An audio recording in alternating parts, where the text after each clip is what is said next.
প্রতিশ্রুতি দিয়ে এবার পাকিস্তানের বিমান হামলার দাঁত ভাঙা জবাব দিল আফগানিস্তানের তালেবান সরকার।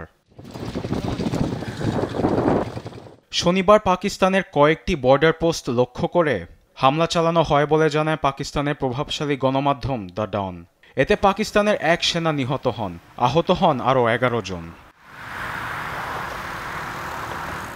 গণমাধ্যমটি জানায়, কুররাম জেলার ঘোষগাড়হি, মার্থা সানগার ও তারি মেঙ্গালের সীমান্তবর্তী এলাকায় হামলা চালায় তারা। ব্যবহার করে ভারী অস্ত্র। পাল্টা জবাব হিসেবে গুলি ছোড়ে পাকিস্তান নিরাপত্তা বাহিনী। সীমান্তে গুলি বিনিময়ে আফগানিস্তানের বাহিনীর একাধিক সদস্য নিহত হয়েছে বলে দাবি করেছে তারা। একটি সূত্র বলছে, শুক্রবার গভীর রাতে পাকিস্তানের কুররাম জেলার সীমান্তবর্তী এলাকাগুলোতে অনুপ্রবেশের চেষ্টা চালায় সশস্ত্র গোষ্ঠীরা। যদিও পাকিস্তানের নিরাপত্তা বাহিনীর বাধায় অনুপ্রবেশে ব্যর্থ তারা। এক পর্যায়ে গুলি ছোড়া শুরু করে সশস্ত্র গোষ্ঠীটি।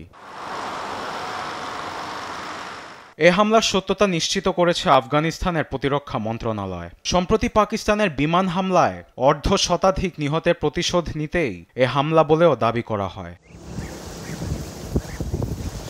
এদিকে আফগানিস্তান সরকার জঙ্গিদের আশ্রয় দিচ্ছে এমন অভিযোগ বরাবরই করে আসছে পাকিস্তান। এসব জঙ্গিরা ইসলামাবাদে হামলা চালানোর সাহস করেছে।